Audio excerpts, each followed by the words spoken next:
Hello everyone, once again welcome back to All About Mathematics. If you like our content, don't forget to like, share and subscribe our channel. So in this video we are going to discuss complete solution of real analysis from part C of June 2017 question paper. In June 2017 question paper part C से real analysis के total 8 question asked किए गए थे. Previous video में मैंने जून 2017 के part B के real analysis के क्वेश्चन डिस्कस किए थे और आज के इस वीडियो में पार्ट सी के question one by one discuss करेंगे.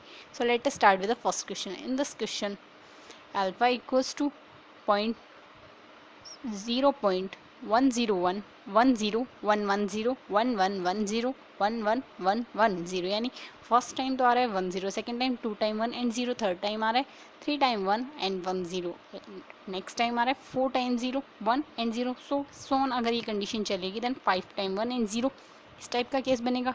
Be the given real number return in the base 10, that is the number nth digit of alpha is 1 unless n is of the form k into k plus 1 by 2 minus 1, in which case it is 0.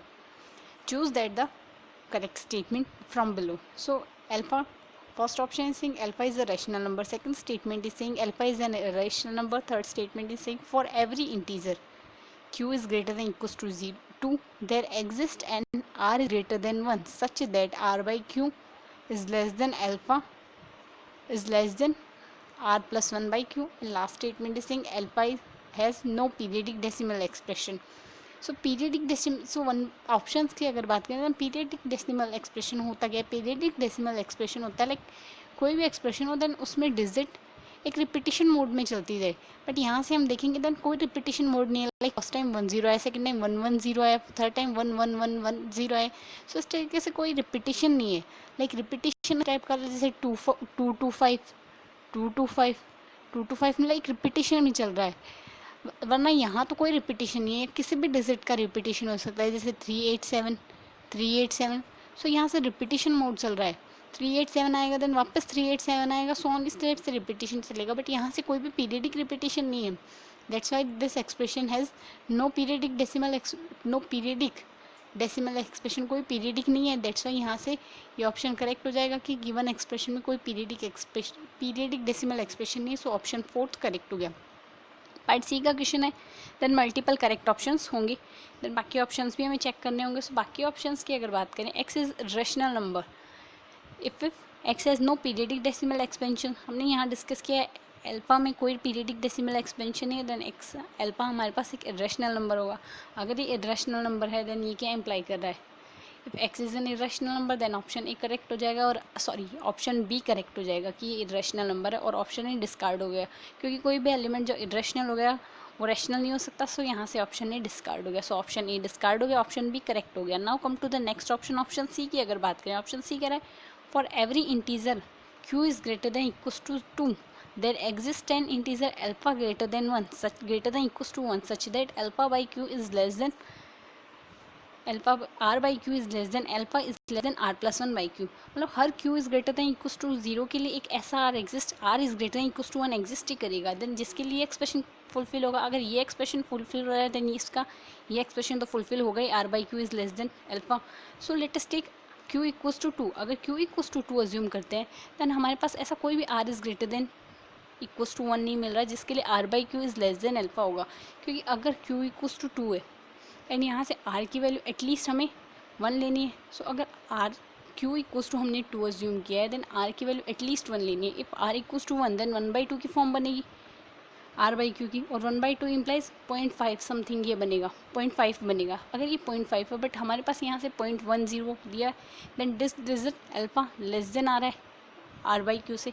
So यहाँ से ये वाला case fulfil नहीं हो रहा है. यहाँ तो अल्फा को ग्रेटर देन दिखाया है आर बाई क्यू से और अगर 2 ले लेते हैं देन ये 1 हो जाता है. ये 1 तो 0.5 से भी ज़्यादा है. सो ऑन अगर आगे चलते जाएंगे 3/2 लेंगे देन 1.5 आएगा देन और भी बड़ी डिजिट आएगी. सो यहाँ से ये एक्सप्रेशन फुलफिल नहीं होगा कि r by q is less than alpha. So यहाँ से ये केस ही फुलफिल नहीं हो रहा. क्यू इक्वल्स टू 2 के लिए कोई भी ऐसा आर एग्जिस्ट नहीं कर रहा जिसके लिए कंडीशन फुलफिल हो. दैट्स यहाँ से ऑप्शन सी डिस्कार्ड हो गया. सो ऑप्शन सी डिस्कार्ड हो गया. सो इस क्वेश्चन में करेक्ट ऑप्शन है option B and option D are correct options for this question. Now come to the next question. Next question is saying for a b belongs to natural number consider the sequence, sequence given है हमें d n equals to n a by n b for n is greater than 1, n is greater than a and b.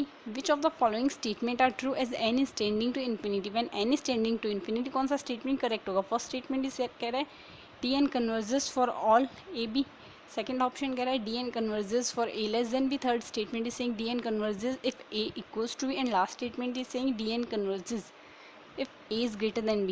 सो ये सारी condition dn के converse की पूछी गई. सो dn कब converse करेगा हमें यही बताना है. when n is tending to infinity then कौन से केस में डी एन कन्वर्स करेगा. हमें जो कॉम्बिनेशन हमें जो एक्सप्रेशन दिया है वो कॉम्बिनेटरी एक्सप्रेशन है. सो यहाँ से d n equals to n c a by n c b आ गया. यहाँ से कॉम्बिनेशन का फॉर्मूला लगा देंगे n factorial into a factorial by n minus a का फैक्टोरियल. सिमिलरली यहाँ से एन सी बी का भी हमने फार्मूला पुट कर दिया. सो यहाँ से अगर सिंप्लीफाई करेंगे देन एन फैक्टोरियल से एन फैक्टोरियल कैंसिल आउट हो जाएगा. सो एक्सप्रेशन बनेगा हमारे पास a factorial into n minus b factorial by b factorial into n minus a factorial. So if a equals to b अगर आएगा then a equals to b आएगा then यहाँ से ये कैंसिल आउट हो जाएगा. सिमिलरली ये भी कैंसिल आउट हो जाएगा. अगर ए इक्वल्स टू बी आएगा देन एक्सप्रेशन हमारे पास बचेगा d n equals to 1 when n is tending to anything like n equals to n is tending to 1, n is tending to infinity. so n is tending to x के लिए हमारे पास dn की value 1 ही आएगी. when a equals to b आएगा so n is tending to infinity के लिए यहाँ से dn की वैल्यू 1 आ गई. एक लिमिट आ गई हमारे पास. तो ये सीक्वेंस हमारे पास कन्वर्स कर गई. सो अगर a इक्वल्स टू b आएगा देन ये सीक्वेंस हमारे पास कन्वर्स करेगी. सो यहाँ से ऑप्शन सी करेक्ट हो जाएगा. इसके मल्टीपल करेक्ट ऑप्शन होंगे. सो बाकी ऑप्शन भी हम चेक करेंगे.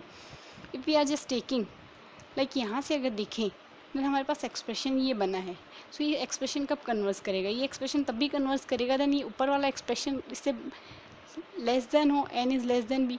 क्योंकि अगर ऊपर वाला expression if we are assuming n minus B is greater than n minus A. So अगर n माइनस बी की वैल्यू ज़्यादा होगी तो यहाँ से कॉन्स्टेंट है. सो अगर n माइनस बी की वैल्यू n माइनस ए से ज़्यादा होगी देन यहाँ से n के कुछ एक्सप्रेशन आएगा पॉलिनोमियल फंक्शन टाइप से. सो पॉलिनोमियल फंक्शन में when n is tending to infinity then ये जब डिनोमिनेटर अगर बड़ा होगा then n is tending to infinity imply ये एक्सप्रेशन इन्फिनिटी पे लेके जाएगा. दैट्स वाई ये कन्वर्स नहीं करेगा. सो ये कन्वर्स कब करेगा? जब n माइनस बी का factorial is less than n minus a factorial. So n minus b का फैक्टोरियल n माइनस ए की फैक्टोरियल लेस देन कब होगा? When n minus B is less than n minus A. So n minus b जब n minus a से less then होगा तो ये imply क्या करेगा? n तो दोनों एक्सप्रेशन में सेम है. सो ये इम्प्लाई करेगा minus B is less than minus A. So this expression is imply B is greater than A. B अगर greater than equals to A होगा तब भी ये फुलफिल होगा. So B is greater than equals to A imply कर रहा है यहाँ से option B and option C correct होगा. If B is less than A, अगर बी लेस देन ए होगा then if you are just taking like B is less than A, अगर B less than A होगा then यहाँ से n minus B is greater than n minus A आएगा. So n minus B is greater than n minus A आएगा then यहाँ से ये ऊपर n में टर्म्स रह जाएगी. ऊपर अगर n में टर्म रह रही है then n is tending to infinity implies this case is infinity and ये सीक्वेंस कन्वर्ज नहीं करेगी. सो यहाँ से ऑप्शन बी करेक्ट हो गया. सॉरी यहाँ से हमारे पास रिजल्ट क्या बना है? हमारे पास यहाँ से रिजल्ट बना है B is greater than equals to A. So B is greater than equals to A imply कर रहा है option B and option C are correct options. So यहाँ से option B and option C correct आ गए और A and D are discarded. So इस question में बी और सी करेक्ट आ गए. Now come to the next question.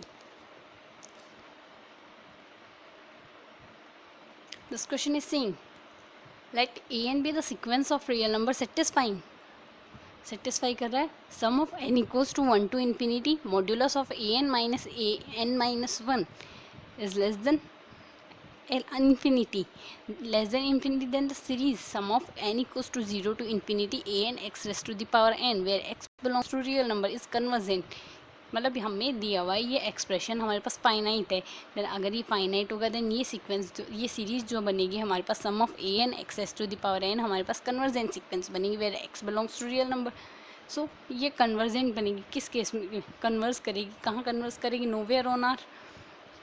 यहाँ दिया हुआ ये सीक्वेंस फिर हमारे पास कन्वर्स करेगी तो कहाँ कन्वर्स करेगी? Option a saying nowhere on r. Second statement is saying everywhere on r. Option C saying on somewhere on some set containing -1 to 1 and last statement is saying only on -1 to 1. तो ये option compare करने के लिए हम counter example लेंगे. उस counter example से हम डिस्कार्ड कर देंगे. सो अगर यहाँ से काउंटर एग्जाम्पल एज्यूम करते हैं देन काउंटर एग्जाम्पल लेंगे. Let us take A N equals to 1/2n.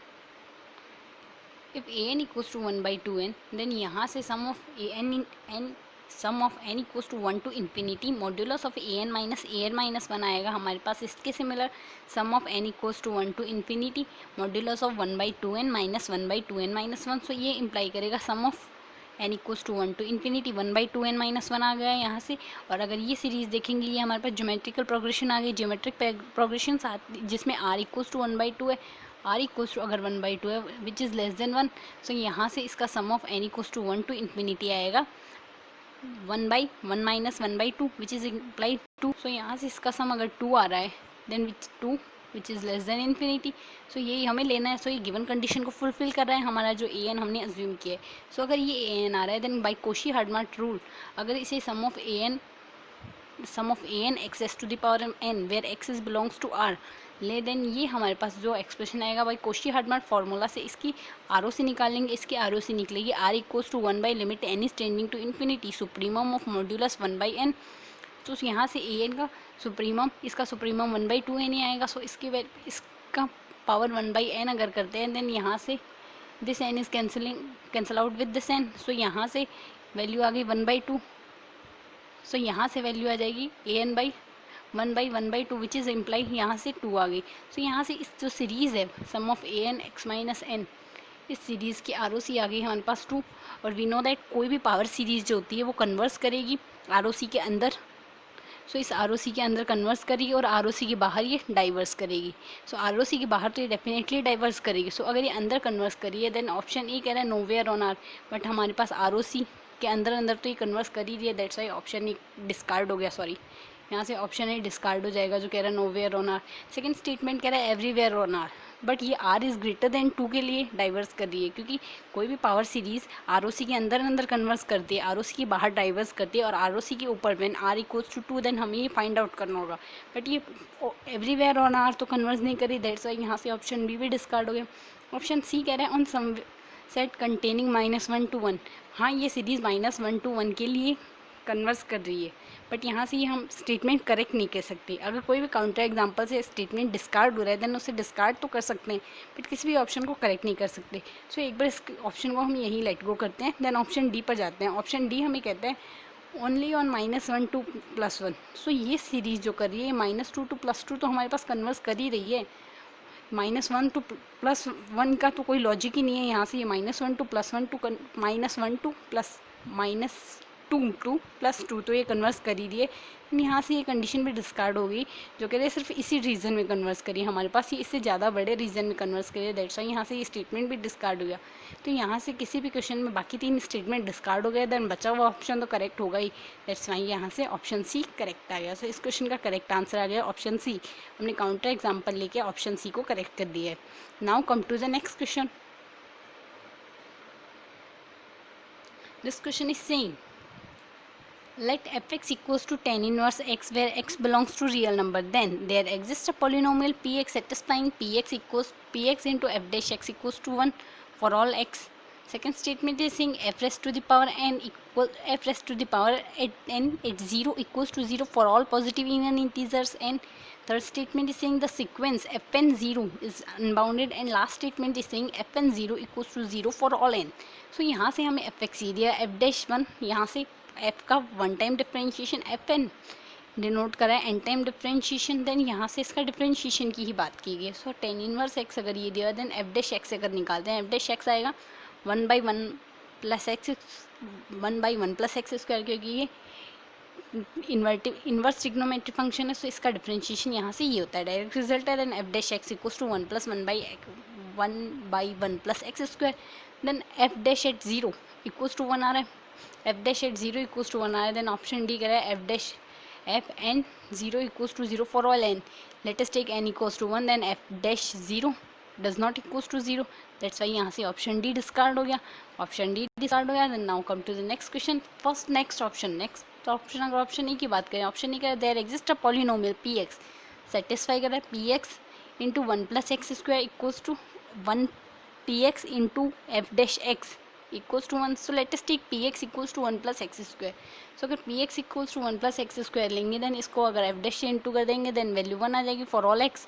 Then यहाँ से ऑप्शन ए करेक्ट हो गया कि हमें ऐसा px मिल रहा है जिसके लिए कंडीशन फुलफिल हो रही है। सो ऑप्शन ए करेक्ट आ गया। Now come to the next option, option B और ऑप्शन सी की अगर बात करें, ऑप्शन सी हमें कहता है द सीक्वेंस एफ का n time differentiation at zero, जो ये सीक्वेंस बनेगी ये हमारे पास अनबाउंडेड आएगी। सो अगर एफ डबल डैश एक्स निकालते हैं, then f double dash x हमारे पास ये बनेगी, एफ डबल डैश एक्स हमारे पास ये बन रही है एफ का सेकेंड टाइम डिफरेंशिएशन, तो F double dash at zero equals to zero आ रहा है। थर्ड स्टेटमेंट अगर देखते हैं, देन अगर इसका थ्री टाइम डिफरेंशिएशन करते हैं, देन थ्री टाइम डिफरेंशिएशन करेंगे, देन ये बनेगी सीक्वेंस, जिसे आगे सिंप्लीफाई करके हमने ये बना देना है। सो हमें निकालना है एफ एन ज़ीरो, एफ का एन टाइम डिफरेंशिएशन, एफ का अगर एन टाइम डिफरेंशिएशन करते हैं ये सीक्वेंस हमारे पास इसी तरीके से चलती जाएगी। सो अगर आगे इसे बढ़ाएंगे देन इसका डिफरेंशिएशन कुछ इस तरीके से निकलेगा। सो जैसे जैसे वैल्यू बढ़ रही है देन आगे हमारे पास रिजल्ट ही निकल रहे हैं। सो हमारे पास ये सीक्वेंस जो बनेगी ये अनबाउंडेड बनेगी, दैट्स वाई यहाँ से ऑप्शन सी करेक्ट हो गया। और अगर ऑप्शन बी की बात करें, ऑप्शन बी कह रहा है for all positive integer N के लिए वैल्यू जीरो आ रही है। So for all positive integer के लिए अगर ये वैल्यू जीरो आ रही है then option F double dash at zero equals to zero आ रहे हैं। Similarly F triple dash at zero, F triple dash at zero हमारे पास जीरो नहीं आ रहा है, एफ ट्रिपल डैश हमारे पास जीरो नहीं आ रहा है, दैट्स वाई यहाँ से ये जो सीक्वेंस बन रही है ये जो यहाँ से फंक्शन बन रहा है ये तो ज़ीरो नहीं है, बट ये इवन इंटीजर नहीं है, तो odd integer N equals to three, so यहाँ से कोई रिलेशन नहीं बना। बट एफ फोर एक्स के लिए देखें देन एफ का four time differentiation at zero equals to zero ही आएगा, क्योंकि ये एक्सप्रेशन जीरो में चला जाएगा, ये एक्सप्रेशन भी जीरो में चला जाएगा, सो ओवरऑल जीरो ही आएगा। सो अगर हम आगे भी डिफरेंशिएशन चेक करेंगे देन उनका डिफरेंशिएशन जीरो ही बनेगा। सो यहाँ से हमारे पास करेक्ट ऑप्शन आ गया, ऑप्शन सी भी हमारे पास करेक्ट ऑप्शन आ गया। सो इस क्वेश्चन में करेक्ट ऑप्शन आए option A, B and C are correct options. Sorry अगर इसका यहाँ से डिफरेंशिएशन देखें then f triple dash x, इसका डिफरेंशिएशन यहाँ से ये आ रहा है, बट यहाँ से एट ज़ीरो ये नॉन ज़ीरो क्वांटिटी आएगी, बट यहाँ से अगर देखेंगे देन यहाँ से फर्स्ट टाइम डिफरेंशिएशन हुआ देन इसका कांस्टेंट मल्टीपल यहाँ -2 था, सेकंड टाइम डिफरेंशिएशन हुआ है -2 है, देन थर्ड टाइम डिफरेंशिएशन हुआ देन -2 है, एंड फोर्थ टाइम डिफरेंशिएशन हुआ देन यहाँ से कांस्टेंट मल्टीप्लिकेशन -8 है, so which is equal to 2 raise to the power 3 आ रहा है। सो ऑन जैसे जैसे एन टाइम डिफरेंशिएशन होगा देन यहाँ से 2 raise to the power n आ जाएगा, यहाँ से मल्टीप्लिकेटिव, सो यहाँ से ये जो 2 raise to the power n आएगा when n is tending to infinity, this one is tending to infinity, so यहाँ से ये वैल्यू इन्फिनिटी जाएगी, दैट्स वाई यहाँ से when n is tending to infinity fn is an unbounded sequence आया है। So यहाँ से ऑप्शन सी इस वजह से करेक्ट हुआ है एंड ऑप्शन डी हमने डिस्कार्ड कर दिया था। So option B, A, B and C are correct options for this question. Now come to the next question.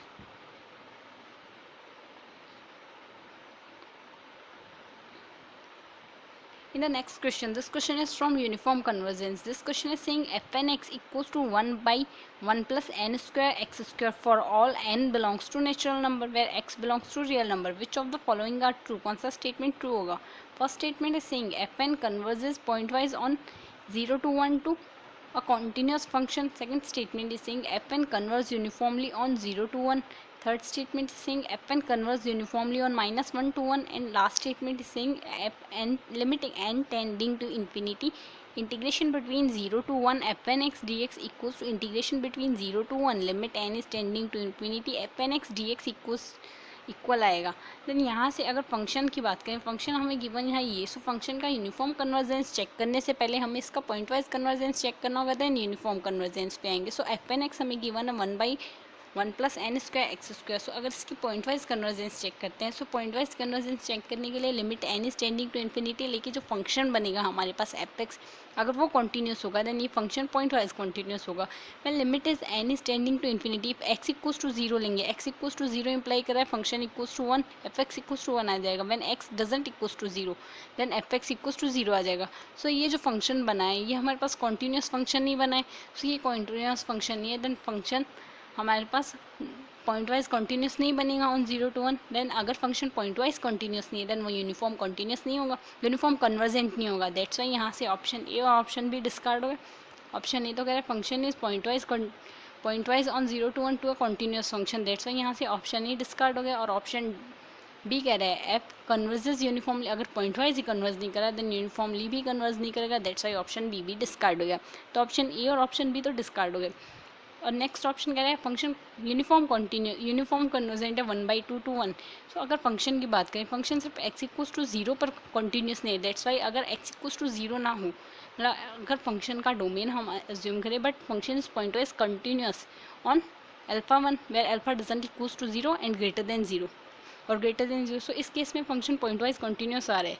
सो यहाँ से ये फंक्शन की पॉइंट वाइज कंटिन्यूटी की टर्म तो चेक कर लिया हमने। अगर फंक्शन पॉइंट वाइज कंटिन्यूस है then it can be uniform convergent. So अब यूनिफॉर्म कन्वर्जेंट टेस्ट करने के लिए हम एम एन टेस्ट अप्लाई करेंगे। सो एम एन टेस्ट कहता है supremum of f n x minus f x equals to जो एम एन आता है वो limit n is tending infinity पर 0 आ जाए, यानी ऐसा फंक्शन यूनिफॉर्म कन्वर्जेंट होता है। सो ये फंक्शन चेक करने के लिए लिमिट अगर एम एन की बात करें, एम एन आएगा supremum f n x minus f x, यहाँ से एफ एक्स इक्वल्स टू हमारे पास 0 आ रहा है फंक्शन में हमने यहाँ से निकाला है। So F x equals to 0 अगर देन हमें सुप्रीमम चेक करना है 1/1 plus n square into x square पे।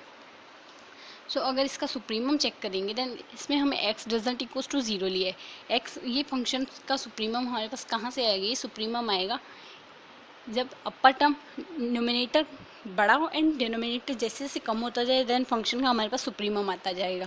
सो ये हमारे पास न्यूमिनेटर तो कांस्टेंट फंक्शन है, सो ये तो कांस्टेंट रहेगा। सो हमें अगर सुप्रीमम निकालना है देन लोअर डिनोमिनेटर टर्म को हमें लेस करता जाना होगा। सो जैसे जैसे डिनोमिनेटर टर्म लेस होती जाएगी देन फंक्शन की वैल्यू हमारे पास सुप्रीमम आती जाएगी।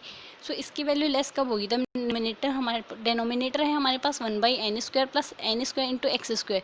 सो इसकी लोवेस्ट वैल्यू क्या आएगी, x तो डजंट इक्वल्स टू 0 है, ये हमारे पास कांस्टेंट फंक्शन है 1। सो इसकी लेस देन लोवेस्ट वैल्यू जब आएगी जब x की वैल्यू लोवेस्ट हो और x की वैल्यू अल्फा लोवेस्ट कब होगी, मतलब इसकी लोवेस्ट वैल्यू अगर हमें 1/2 में चेक करना हो 1/2 to 1 में, सो इसकी लोवेस्ट वैल्यू 1/2 ही होगी x की। सो यहाँ से 1/2 से चेक कर लेंगे, बट अगर अल्फा जो भी लोवेस्ट वैल्यू होगी उसी पे चेक होगा।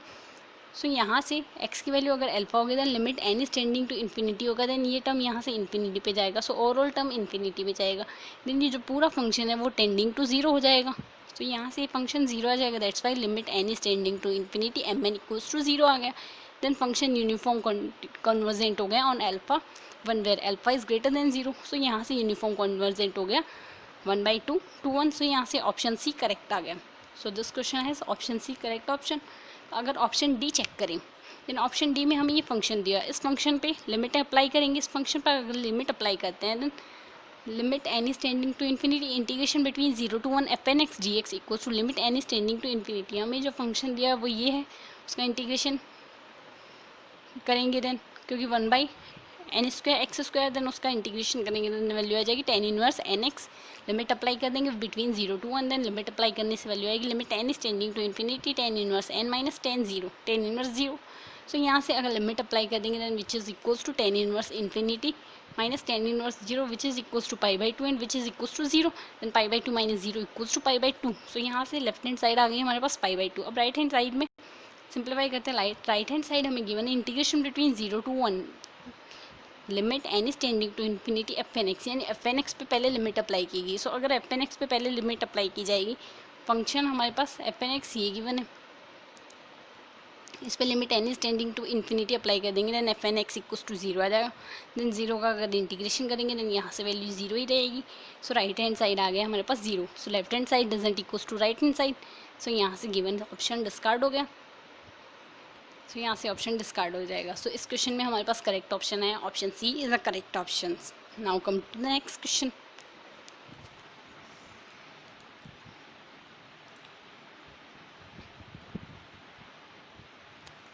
This question is saying that lambda n equals to integration between 0 to 1 dt by 1 plus t raised to the power n for all n belongs to natural number, then lambda n does not exist for some n. Option B saying lambda n exists for every n and the sequence is unbounded. Third statement is saying lambda n exists for every n and the sequence is bounded, and last statement is saying lambda n limit n tending to infinity lambda n raised to the power 1/n equals to 1। So सबसे पहले given expression को check करते हैं, इस expression को हम simplify करते हैं। इस एक्सप्रेशन को अगर सिंप्लीफाई करते हैं lambda equals to n equals to 1 के लिए अगर सिंप्लीफाई करते हैं then limit integration between 0 to 1 dt by 1 plus t आ जाएगा। सो इसका integration equals to which is equals to lambda n है then n equals to 1 which is imply lambda 1। So lambda 1 equals to integration कर दिया then simplify होकर value आ गई log of 1 plus t integrate तो upper और lower limit apply कर दी, 0 and 1 so upper and lower limit apply करेंगे, then log 2 minus log 1, we know that log 1 equals to 0, so यहाँ से वैल्यू आ गई log 2, n इक्वल्स टू 1 के लिए यहाँ से वैल्यू आ गई log 2।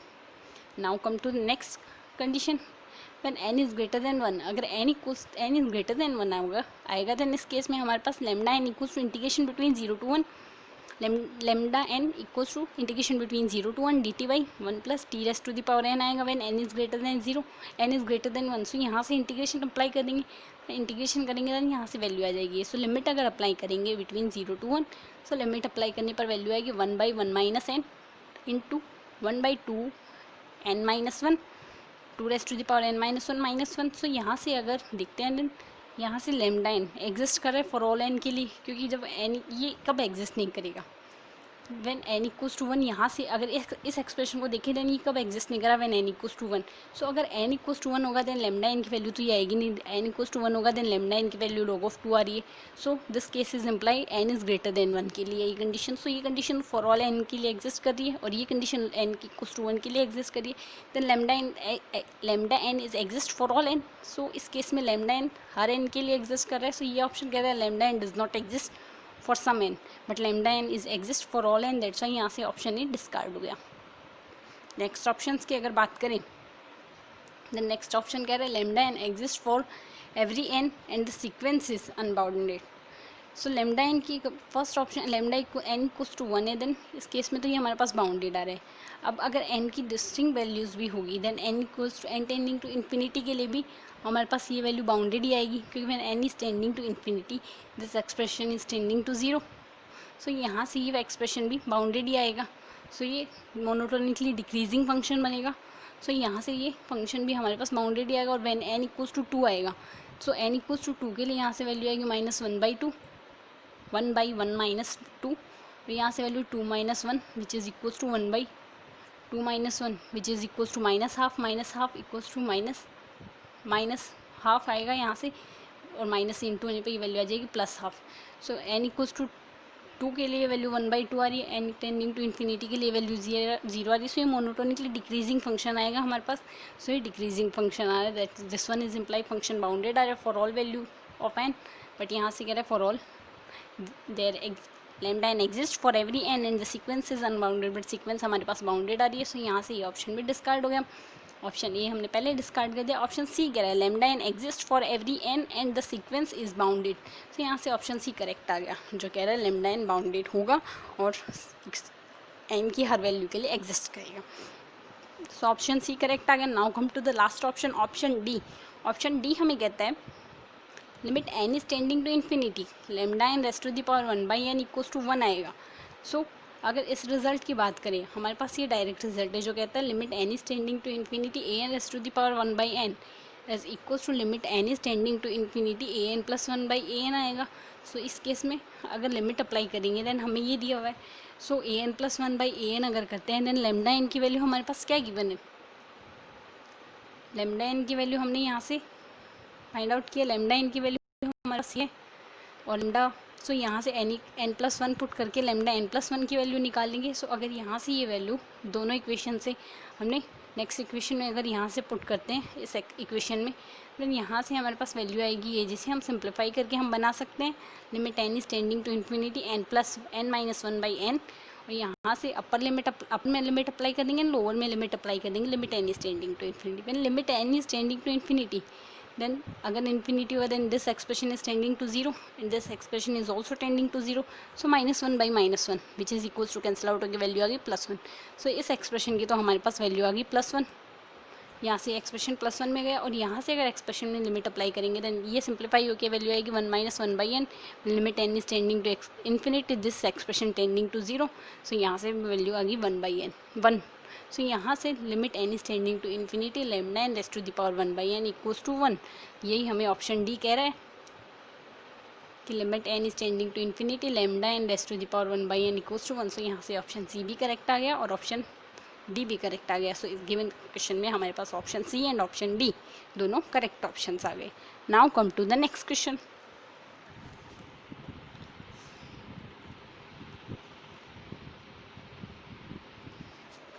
seventh question of this video. This question is saying the equation given 11 raised to the power x plus 13 raised to the power x plus 17 raised to the power x minus 19 raised to the power x equals to 0 has option ही कह रहा है has real root, second option कह रहा है only one real root, third statement कह रहा है exactly 2 real root, third statement fourth statement कह रहा है more than 2 real roots. So इसमें कितने रियल रूट्स होंगे इसकी बात की है। तो इक्वेशन हमें जो दी है, इस इक्वेशन को अगर हम सिंप्लीफाई करते हैं देन इक्वेशन को सिंप्लीफाई करने पर हमारे पास वैल्यू आएगी, इक्वेशन हमारे पास ये कि ना इसे सिंप्लीफाई कर देते हैं, 19x को हमने राइट हैंड साइड में भेज देना है, देन यहाँ से एक्सप्रेशन सिंप्लीफाई हो जाएगा। ये जिसे आगे और सिंप्लीफाई करेंगे देन हमारे पास वैल्यू बनेगी ये, यहाँ से और सिंप्लीफाई करेंगे देन ये आएगा। अब इस एक्सप्रेशन को अगर सिंप्लीफाई करके अगर ये मानिए this expression is equals to F X and right hand side equals to G X, दूसरा फंक्शन है। So F x equals to G X की फॉर्म में अगर अज्यूम करें तो कोई भी फंक्शन अगर इस फॉर्म में लिखा हो एफ एक्स माइनस जी एक्स, देन इस फंक्शन इस इक्वेशन की रूट्स कहाँ लाई करेंगे, इस इक्वेशन के रूट वहीं लाई करेंगे जहाँ से एफ एक्स और जी एक्स एक दूसरे को क्रॉस करते हैं। सो एक्सप्रेशन के रूट कहाँ लाई कर रहे हैं, सो एक्सप्रेशन के रूट लाई कर रहे हैं इन दोनों फंक्शन के इंटरसेक्शन पे, इन दोनों फंक्शन को अगर ग्राफ डिनोट करें तो यहाँ से अगर देखें देन ये फंक्शन 11/19 की अगर बात करें तो 11/19 इज़ लेस देन 1। सो 11/19 अगर लेस देन 1 है तो इसकी raised to the power x का जो ग्राफ आएगा डिक्रीजिंग फंक्शन आएगा। सो इसका ग्राफ कुछ इस टाइप से मोनोटोनिकली डिक्रीजिंग आएगा। सिमिलरली इसका भी डिक्रीजिंग आएगा cause of 13/19 also less than equals to 1, less than 1 and 17/19 also less than 1। So इसका भी ग्राफ डिक्रीजिंग आएगा। सो अगर सारे ग्राफ का सम लेंगे देन कुछ इस टाइप का एक फंक्शन बनेगा। सो ये ऐसा डिक्रीजिंग आएगा, सॉरी कुछ इस टाइप से आएगा जो tending x is tending to infinity पे जीरो की तरफ जाएगा। सो अगर इस ग्राफ की बात करें देन इसका जीरोज़ कहाँ लाई करेंगे, y इक्वल्स टू जीरो का एक्स इक्वल्स टू जीरो कहाँ है, एक्स इक्वल्स टू जीरो पर क्या आएगा x equals to zero, x equals to zero, zero zero put करेंगे देन यहाँ से वैल्यू 1 प्लस नेक्स्ट सम से वैल्यू 1 और लास्ट सम से वैल्यू 1। सो यहाँ से टोटल वैल्यू 3 यही है। सो एक्स इक्वल्स टू जीरो पर y इक्वल्स टू 3 आ रहा है। सो एफ ऑफ एक्स यहाँ से इंटरसेक्ट करेगा वाई एक्सिस को, और एक्स एक्सिस से बात करें तो एक्स टेंस टू इन्फिनिटी पे जाएगा तभी टच करेगा। सो यहाँ से अगर जी एक्स का ग्राफ डिनोट करें, जी एक्स इक्वल्स टू 1 है, सो एक स्ट्रेट लाइन बनेगी। सो एक स्ट्रेट लाइन बनेगी तो ये कुछ इस टाइप से लाइन करेगी। सो एक स्ट्रेट लाइन बनी है। सो यहाँ से इसका इंटरसेक्शन पॉइंट होगा, इंटरसेक्शन पॉइंट है देन ये रियल एक्सिस पे होगा। सो एक ही जगह क्रॉस हो रहा है इनका, एक ही इंटरसेक्शन पॉइंट आ रहा है। सो एक ही रियल रूट आएगा। सो या तो इस मेथड से हम देख सकते हैं ओनली वन रियल रूट आएगा इस केस में, या फिर अगर दूसरे मेथड से जाएं so h x equals to हमने ये जो फंक्शन लिया है इसे एक अदर फंक्शन एच एक्स अगर अज्यूम करें देन यहाँ से अगर इसे एच एक्स अज्यूम करते हैं then limit x is tending to infinity पे एच एक्स इक्वल्स टू -1 आ जाएगा कॉज ऑफ ये सारे जीरो में चले जाएंगे। सो यहाँ से वैल्यू -1 आ जाएगी। Similarly x is tending to minus infinity की बात करें देन यहाँ से वैल्यू इन्फिनिटी आएगी क्योंकि ये इन्फिनिटी की तरफ टेंस्ड होगा। सो ओवरऑल इन्फिनिटी वैल्यू आएगी। सो अगर इसका डिफरेंशिएशन करें इस फंक्शन का, सो एच डैश एक्स का डिफरेंशिएशन यहाँ से ये आएगा A raise to the power X का डिफरेंशिएशन लॉगरिथम लेके करते हैं, मतलब Y equals to A raise to the power X हो देन यहाँ से लोगो दोनों तरफ लॉगरिथम ले लेंगे देन एक्स लोगे आ जाएगा। सो इसका डिफरेंशिएशन करेंगे देन उसी फॉर्म से यहाँ से इन तीनों टर्म्स का डिफरेंशिएशन गया और 1 यहाँ कॉन्स्टेंट है उसका डिफरेंशिएशन 0 आ गया। सो यहाँ से अगर देखें देन यहाँ से अगर y less than 0 then log of y less than 0 आता है, ये मैंने ऊपर वाले मेथड में डिस्कस किया है। तो यहाँ से लेस देन 0 आएगा देन इस केस में लेस देन 0 आएगा।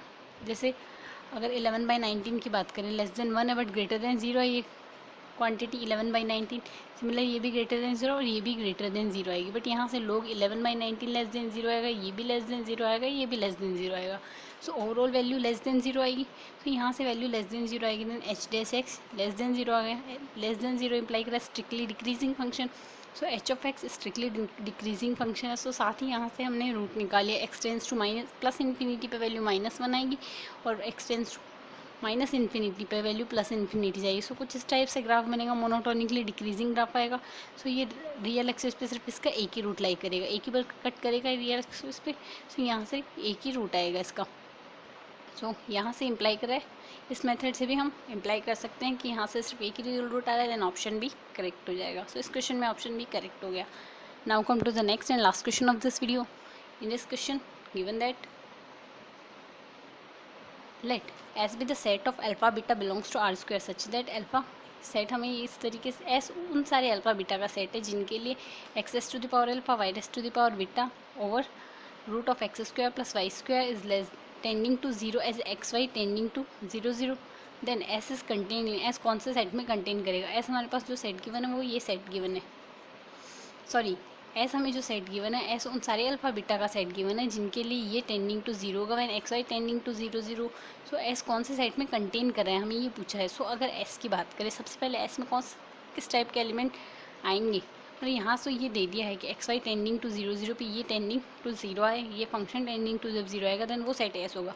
तो अगर एस सेट की बात करें देन हमें एफ एक्स वाई ये दिया, function of x y given है, x S to the power alpha y to the power beta over root of x square plus y square. So यहाँ से when अगर पाथ हम लेते हैं y equals to m x, then x y tending to 0 0 imply x is tending to 0 0, because of हमने y को भी x पे डिपेंडेंट मान लिया। So limit x y tending to 0 0 imply कर रहा है limit x is tending to 0 x raise to the power alpha m x raise to the power beta over root of x square plus m square x square का।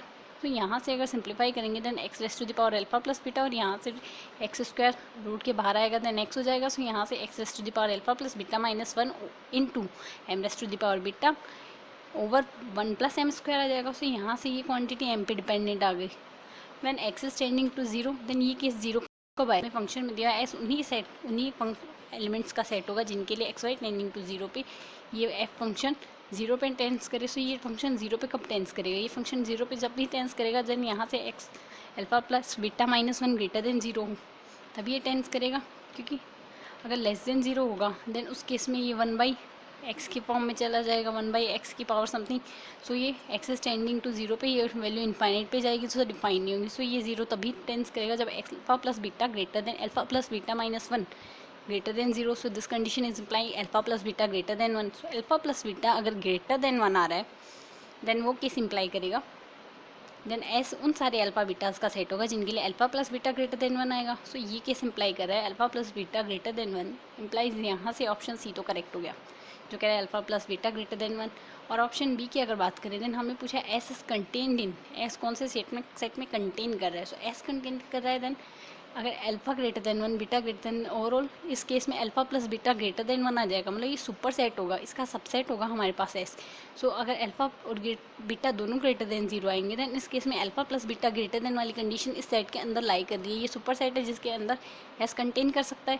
सो यहाँ से option A भी correct हो गया और option C भी correct हो गया। और ऑप्शन बी की बात करें, ऑप्शन बी में हमें दिया alpha greater than 2 and beta greater than 2। सो अगर अल्फा ग्रेटर देन 2 और बीटा ग्रेटर देन 2 वाली कंडीशन लेते हैं देन अल्फा अगर हम 2 ले लेते हैं और बीटा 0 ले लेते हैं देन इस केस में alpha plus beta greater than 1 आएगा। सो ये टेंडिंग टू 0 हो जाएगा। बट ये एस जो हमारे पास एस में जो एलिमेंट आएगा 2 0 ये हमारे पास सेट बी में लाई नहीं करा। सो अगर सेट बी में लाई नहीं करा देन ये सेट बी का जो सेट है ये हमारे पास सुपर सेट नहीं है एस का जिसके अंदर एस कंटेन करना चाहिए। सो सुपर सेट नहीं है, दैट्स वाई यहाँ से ये ऑप्शन डिस्कार्ड हो गया, क्योंकि हमें ऐसा सेट लेना है जिसके अंदर एस कंटेन कर सके उस एक्स सेट के अंदर। बट यहाँ से ये सुपर सेट नहीं बना, दैट्स वाई ऑप्शन भी डिस्कार्ड हो गया।